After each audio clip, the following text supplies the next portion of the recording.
नमस्कार दोस्तों, स्वागत है आपके यूट्यूब चैनल एग्जाम स्टडी में। इस वीडियो में हम बात करेंगे घटना चक्र में जो राष्ट्रपति है उससे संबंधित जितने भी क्वेश्चन आए हुए हैं, जितना भी डिस्क्रिप्शन है वो सभी इस वीडियो में हम डिस्क्राइब करेंगे। प्रीवियस ईयर के जितने भी क्वेश्चन आए हुए हैं उन सबको हम वीडियो में देखेंगे। चलिए शुरू करते हैं। इससे पहले वाले वीडियो अगर आप लोगों ने नहीं देखे हैं तो उनको देख लीजिए। उसी क्रम को आगे बढ़ाते हुए इस वीडियो में हम राष्ट्रपति से शुरुआत करते हैं। तो सबसे पहले देखेंगे नोट्स राष्ट्रपति के बारे में पूरा, कि भारत का राष्ट्रपति देश का प्रथम नागरिक होता है। तो भारत का राष्ट्रपति क्या होता है? तो भारत का राष्ट्रपति जो कि देश का प्रथम नागरिक होता है। और अनुच्छेद 52 के अनुसार भारत का एक राष्ट्रपति होगा। अनुच्छेद 52 में क्या दिया हुआ गया है कि अनुच्छेद 52 के अनुसार भारत का एक राष्ट्रपति होगा। तो अनुच्छेद 53 के तहत संघ की समस्त कार्यपालिका शक्ति राष्ट्रपति में निहित है। इस शक्ति का प्रयोग वह संविधान के अनुसार स्वयं या अपने अधीनस्थ अधिकारियों द्वारा करेगा। तो ये दिया हुआ 53 में, ठीक है। फिर है अनुच्छेद 54। तो अनुच्छेद 54 के अनुसार राष्ट्रपति का निर्वाचन एक निर्वाचन मंडल द्वारा होता है। तो अनुच्छेद 54 के अनुसार राष्ट्रपति का जो निर्वाचन है एक निर्वाचक मंडल द्वारा होता है। और राष्ट्रपति के निर्वाचक मंडल में संसद के दोनों सदनों राज्यसभा और लोकसभा के निर्वाचित सदस्य और राज्य विधानसभाओं के निर्वाचित सदस्य शामिल होते हैं। फिर है कि 70वें संविधान संशोधन अधिनियम 1992 जिसको 1/6/1995 से प्रभावी हुआ। इसमें दिल्ली और पुदुचेरी विधानसभाओं के निर्वाचित सदस्यों को भी निर्वाचक मंडल में शामिल किया गया। कब? तो 70वें संविधान संशोधन 1992 से।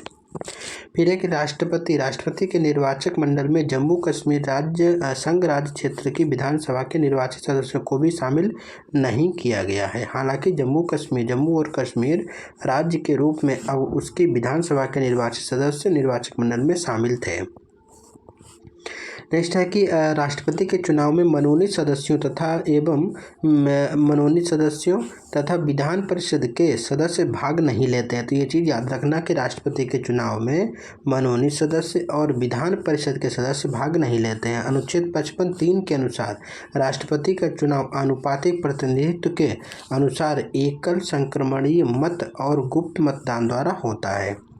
राष्ट्रपति चुनाव से संबंधित सभी विवादों की जांच व फैसले उच्चतम न्यायालय में होते हैं। तो राष्ट्रपति चुनाव से संबंधित जितने भी वाद विवाद होते हैं तो उनकी जो जांच होती है या उसके फैसले होते हैं वो उच्चतम न्यायालय सुप्रीम कोर्ट में होते हैं और उनका ही फैसला अंतिम होता है, ठीक है। तो ये चीज़ भी याद रखिए।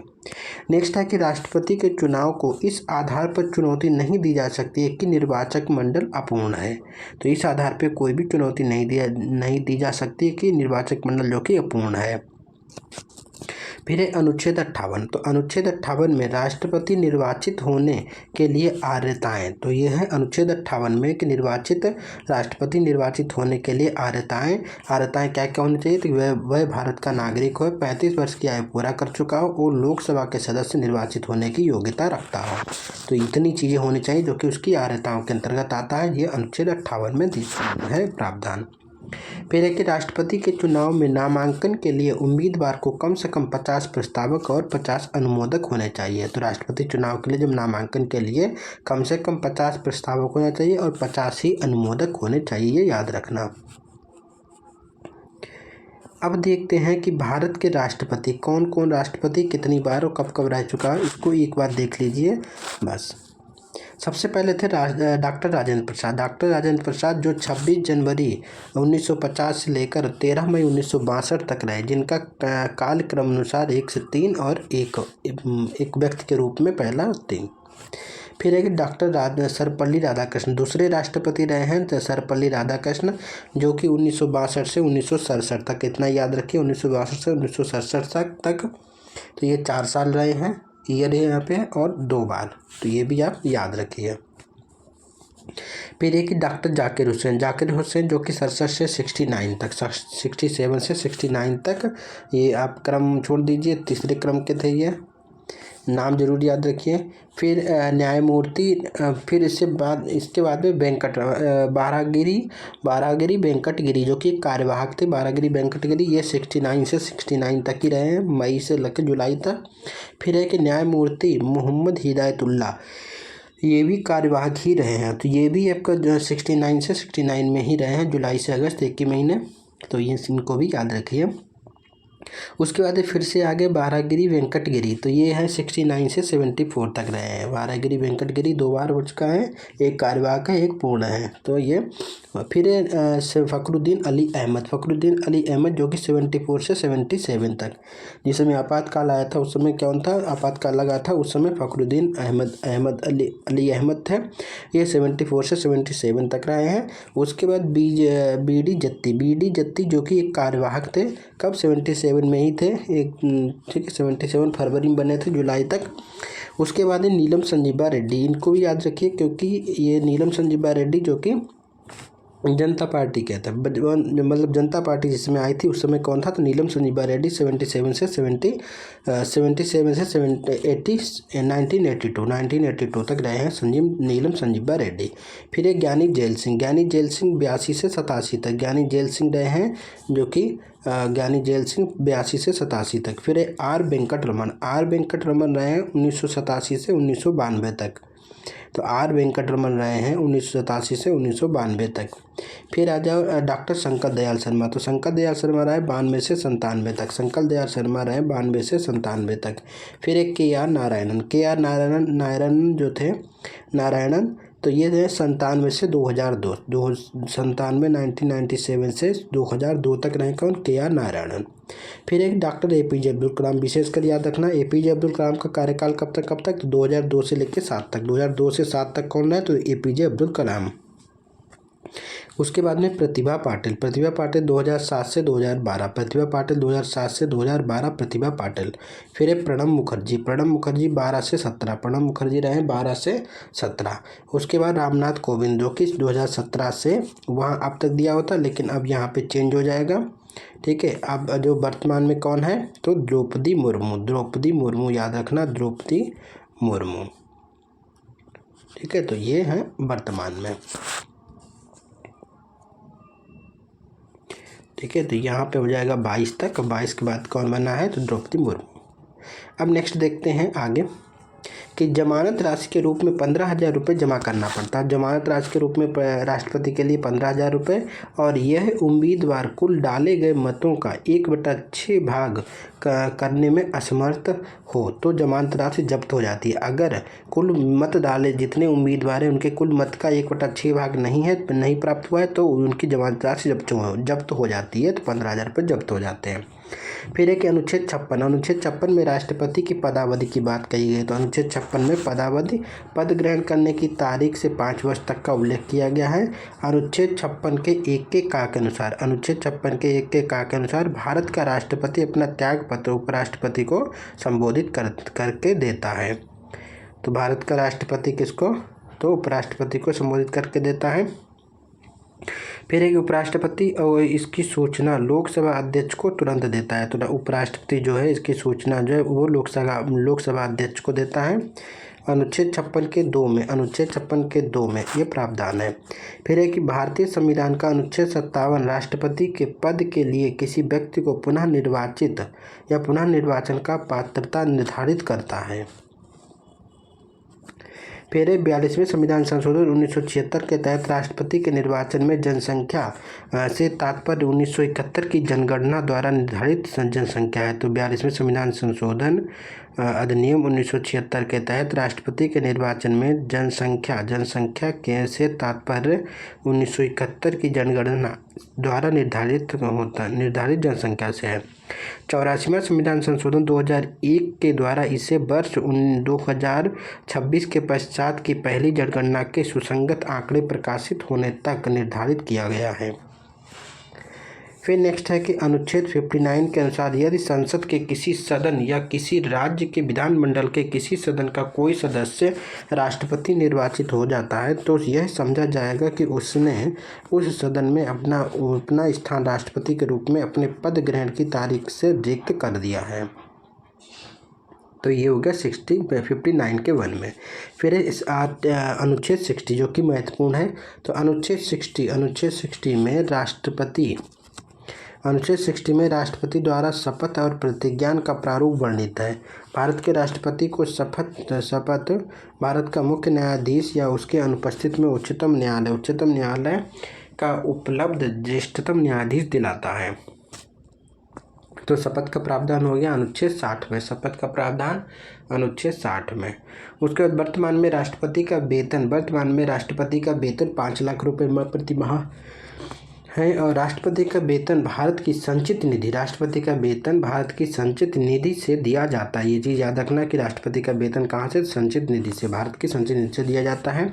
अनुच्छेद 56 के 1 के ख के अनुसार राष्ट्रपति पर महाभियोग संविधान के अतिक्रमण के आधार पर लगाया जा सकता है। कब? तो अनुच्छेद 56 के 1 के ख के अंतर्गत।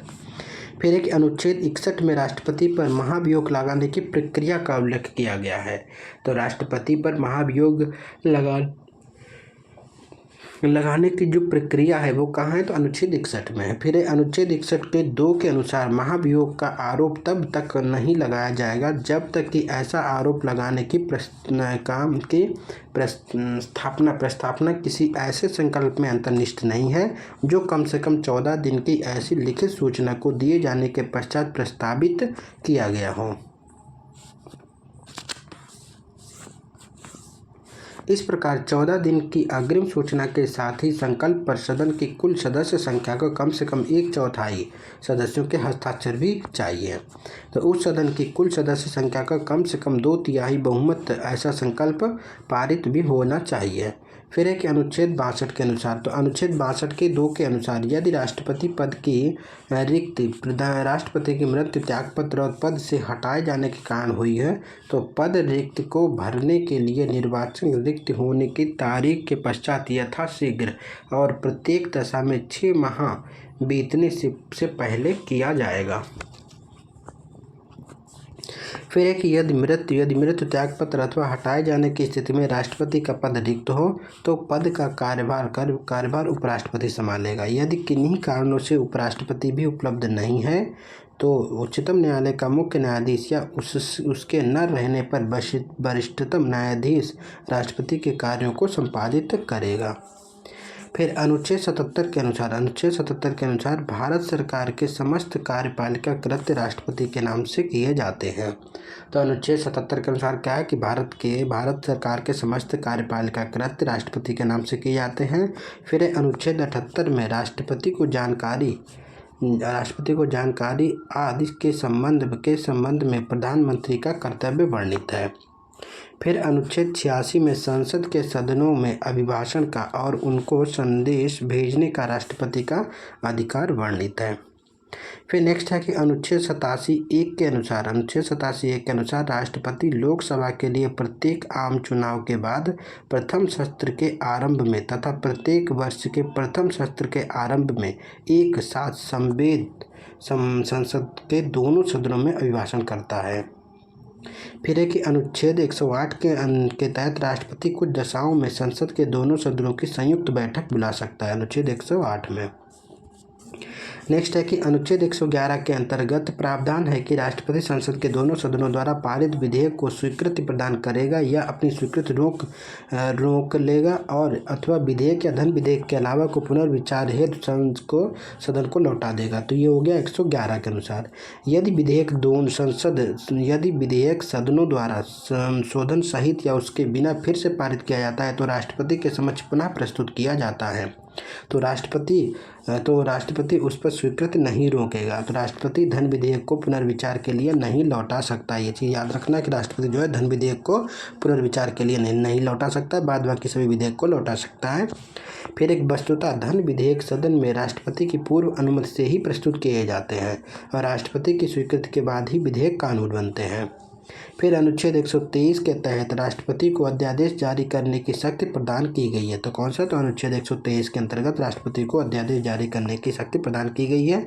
अनुच्छेद 72 के तहत भारत के राष्ट्रपति को क्षमादान की शक्ति भी प्राप्त की गई है। तो क्षमादान की किस्में तो 72 में क्षमादान।